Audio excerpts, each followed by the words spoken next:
Hello, good afternoon, सत श्री अकाल। मैं सृष्टि आनंद आप सभी का स्वागत करती हूँ अपने इस नए यूट्यूब चैनल पे जिसका नाम है आनंद अकेडमी। तो आज के इस वीडियो में हम डिस्कस करेंगे अबाउट द फेडरल सिस्टम। उसके अंदर हम डिस्कस करेंगे introduction and federal features of the constitution. आइए शुरू करते हैं। Federal system introduction.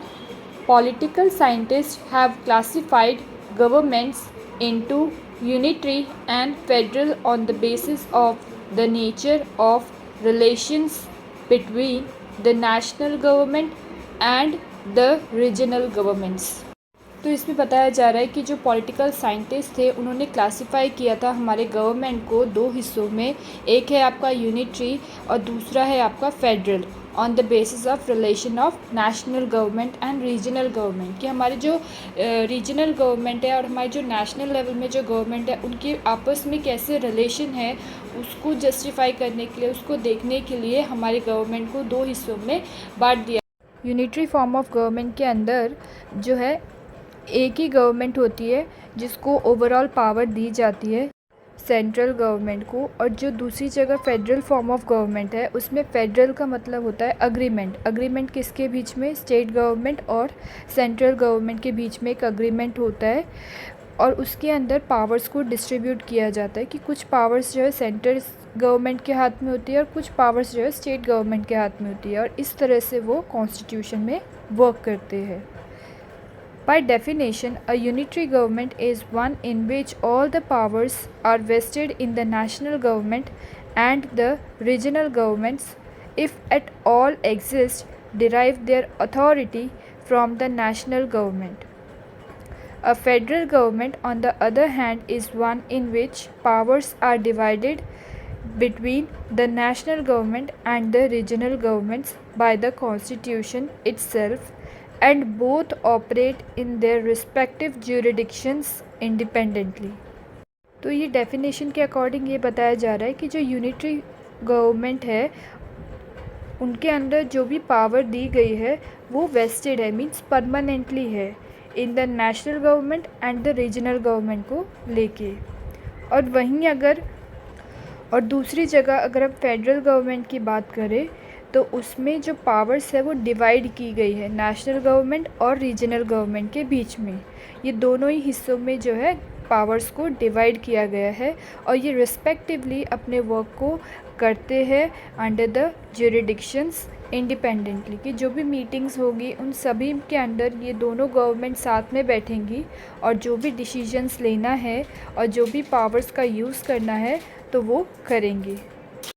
The Britain, France, Japan, China, Italy, Norway, Sweden, and so on have the unitary model of government, while the US, Switzerland, Australia, Canada, Russia, Brazil, Argentina, and so on have the federal model of government। तो ये कुछ countries है जिनके अंदर जो है unitary form of government जो है एस्टैब्लिश की जाती है, जिसमें जो पावर्स है वो एक ही गवर्नमेंट को दी जाती है जो ओवरऑल कंट्री को कंट्रोल करते हैं। कोई भी डिसीजंस लेना हो तो वो लेते हैं। वो कौन कौन सी कंट्रीज़ है एक बार हम फिर से रिपीट करेंगे। Britain, France, Japan, China, Italy, Norway, Sweden. Okay, then the next is ये कुछ कंट्रीज़ जिनके अंदर federal form of government means जो गवर्नमेंट है उनको दो हिस्सों में बांटा जाता है, जैसे कि हमने पढ़ा रीजनल गवर्नमेंट और एक national government. In a federal model the national government is known as the federal government और द सेंट्रल गवर्नमेंट और the union government, and the regional government is known as the state government और the provisional government. तो जैसे कि मैंने आपको पहले भी बताया स्टार्टिंग में कि जो गवर्नमेंट है उसको दो हिस्सों में बांटा गया है, एक है सेंट्रल गवर्नमेंट और स्टेट गवर्नमेंट। तो उसी में अलग अलग नाम दिया गया है। अगर आप सेंट्रल गवर्नमेंट की बात करें तो आप उसको फेडरल गवर्नमेंट भी बोल सकते हैं, यूनियन गवर्नमेंट भी बोल सकते हैं, ठीक है। तो इस तरह से इसमें बताया गया। और जब हम स्टेट गवर्नमेंट की बात करें तो उसको प्रोविजनल गवर्नमेंट भी कह सकते हैं। The specific features of the federal and the unitary government are mentioned below in a comparative manner. The term federation is derived from the Latin word foedus which means treaty or agreement. तो जो federation word है उसको Latin term में क्या बोला जाता है? फोइडस, जिसका मतलब होता है एक तरह का ट्रीटी या फिर कोई भी तरह का अग्रीमेंट जो होता है दो पार्टीज़ के बीच में या दो गवर्नमेंट के बीच में।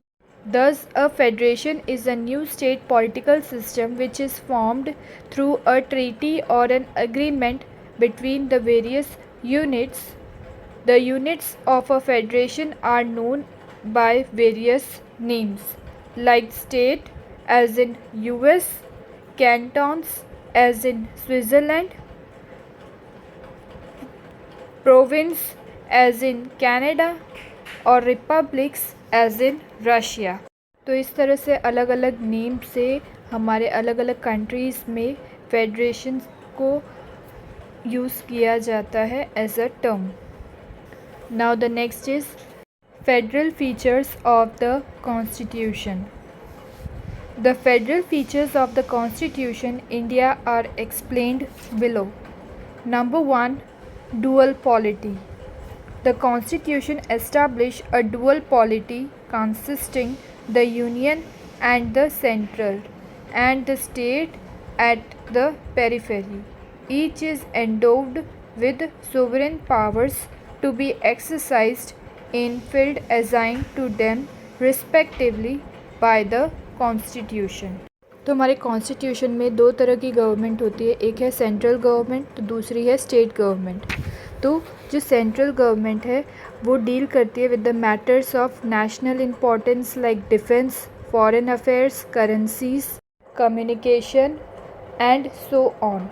And on the other hand state government deals with the matter of regional and local importance like public order, agriculture, health, local government and so on. Now the second point, written constitution. The constitution is not only a written document but also the lengthiest constitution of the world. Originally it contained a preamble, 395 articles and 8 schedules. At present in 2019 it consists of a preamble, about 470 articles and 12 schedules. तो जैसे कि इस point में बताया जा रहा है कि constitution is not only a written document, ये एक रिटन डॉक्यूमेंट ही नहीं है, ये एक लेंथियस्ट कॉन्स्टिट्यूशन है हमारे ओवरऑल वर्ल्ड का, जो ओरिजिनली कंटेन करता है प्रियम्बल, 395 आर्टिकल्स और 8 शेड्यूल्स। ये सभी चीज़ों को ये कंटेन करता है और फिर हमारा कॉन्स्टिट्यूशन तैयार होता है। बट एट प्रेजेंट अगर हम बात करते हैं 2019 में, it consist of preamble, 470 articles and 12 schedules consist करता है, जो स्पेसिफाई करता है अलग अलग स्ट्रक्चर को, अलग अलग ऑर्गेनाइजेशंस को, पावर्स को, फंक्शंस को of both central government and state government. Point number 3, division of powers. The Constitution divided the powers between the central and the state in terms of the union list, state list and concurrent list in the 7th schedule. The union list consists of 98 subjects, the state list consists of 59 subjects and the concurrent list 52 subjects.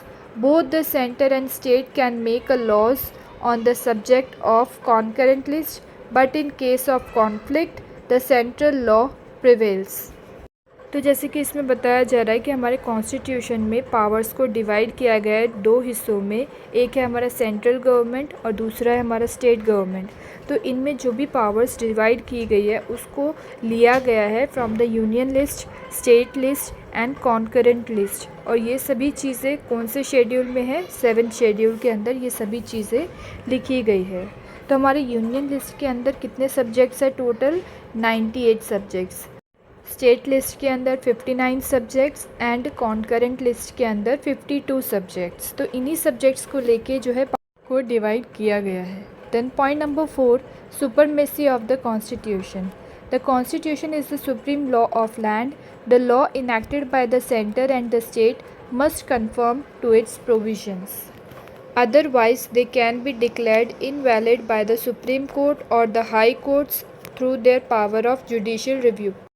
तो इस point में ये बोला गया है कि constitution is the supreme law of the land. तो constitution जो है वो सुप्रीम लॉ ऑफ लैंड है कि जो भी लॉज इनैक्ट होते हैं बाय द सेंटर और स्टेट से, वो दोनों ही चीज़ें देखी जाती है बाय द सुप्रीम कोर्ट। अगर आप सुप्रीम कोर्ट को कोई भी केस को अच्छे से एक्सप्लेन नहीं करोगे, हर एक चीज़ के बारे में नहीं बताओगे, तो सुप्रीम कोर्ट उस केस को इनवैलिड ट्रीट करेगी और डिक्लेयर करेगी by the high court through their power of judicial review. Thus, the organ of the government at both the level must operate with the jurisdiction prescribed by the Constitution. फिर उनके साथ एक jurisdiction बिठाई जाएगी, meeting बैठेगी और फिर वापस वही सब discussion. Rigid Constitution. The division of powers established by the Constitution as well as supremacy the Constitution can be maintained only if the method of its amendment is rigid. तो इसमें बताया गया है कि डिवीज़न ऑफ पावर्स जो हमारी constitution कर रही है और सुपरमेसी ऑफ द कॉन्स्टिट्यूशन कर रही है, वो तभी पॉसिबल हो पाएगा जब हमारे अमेंडमेंट्स के जो मेथड है वो रिजिड होंगे, फिक्स्ड होंगे। Hence the constitution is rigid to the extent that those provision which are concern with the federal structure can be amended by the joint action of the central and state government. कि जो भी amendment के अंदर लिखा गया है वो दोनों ही चीज़ें कंसर्न की जाएगी by the central and the state government, और उसके बाद ही फेडरल स्ट्रक्चर तैयार किया जाएगा और फिर आगे चीज़ें जो है इम्प्लीमेंट होगी। लेकिन जब अमेंडमेंट ही अगर फिक्स नहीं रहेगा तो चीज़ों को बार बार चेंज करने में भी प्रॉब्लम हो सकती है। तो ये कुछ चीज़ें इस पॉइंट में बोली है। Then point number 6, independent judiciary. The Constitution establishes an independent judiciary headed by the Supreme Court for two purposes. 1. To protect the supremacy of the Constitution by exercising the powers of judicial review. 2. To settle the disputes between center and state or between the state. The Constitution contains various measures like security of tenure to judges, fixed services, condition and so on to make judiciary independent of the government. तो इस point के अंदर ये बताया जा रहा है कि कॉन्स्टिट्यूशन को एस्टैब्लिश करने के लिए एक इंडिपेंडेंट जुडिशियरी बनाई गई है जिसको हेड करता है, जिसको देखता है हमारा सुप्रीम कोर्ट। और ये क्यों बनाई गई है? To protect, to prevent and to establish the constitution in a good way. और वो कैसे पॉसिबल होगा? तो ये 2 पॉइंट्स हैं। The first point is protect the supremacy of the constitution को प्रोटेक्ट करना। किस तरह से वो प्रोटेक्ट करेगी? बाय एक्सरसाइजिंग द पावर का बार बार यूज़ करना और जुडिशियल रिव्यू निकालना। तो इससे क्या होगा? वो अपने कॉन्स्टिट्यूशन की सुपरमेसी को प्रोटेक्ट कर पाएंगे और उसको यूज़ कर पाएंगे। Then the second point is to settle the disputes between centre and state और बिटवीन द स्टेट्स। तो इसमें ये भी बोला गया है कि अगर सेंट्रल और स्टेट गवर्नमेंट के बीच में कोई भी तरह के डिस्प्यूट्स अराइज हुए तो उसको भी सॉल्व करना, और अगर अलग स्टेट से भी कोई भी तरह के डिस्प्यूट्स है लैंड एंड ऑल को लेके या बाकी की सब चीज़ों को लेके तो उनको भी सॉल्व करना। तो इस तरह से क्या होगा? हमारी जो जुडिशियरी है वो इंडिपेंडेंट बनेगी, खुद अच्छे डिसीजन ले पाएगी। 7th point is bicameralism. The Constitution provides for a bicameral legislature consisting of the upper house Rajya Sabha and the lower house Lok Sabha. तो इस पॉइंट में ये बताया जा रहा है कि हमारे कॉन्स्टिट्यूशन जो है वो 2 तरह के हाउसेस को कंसिस्ट करती है। एक हाउस है हमारा अपर हाउस जिसको हम बोलते हैं राज्यसभा, एक है हमारा लोअर हाउस जिसको लोकसभा कहा जाता है। राज्यसभा जो है वो रिप्रेजेंट करता है हमारे स्टेट ऑफ फेडरेशन को, वाइल लोकसभा जो है वो रिप्रेजेंट करता है हमारे पीपल ऑफ इंडिया को एज होल। हर तरह से वो रिप्रेजेंट करता है हमारे पीपल्स को। तो यहाँ पे ख़त्म होता है हमारा federal features of the constitution. Unitary features of federal system हम अपने नेक्स्ट वीडियो में डिस्कस करेंगे। तब तक के लिए keep on subscribe to my YouTube channel. भर भर के कमेंट्स करिए, लाइक्स करिए। Bye bye.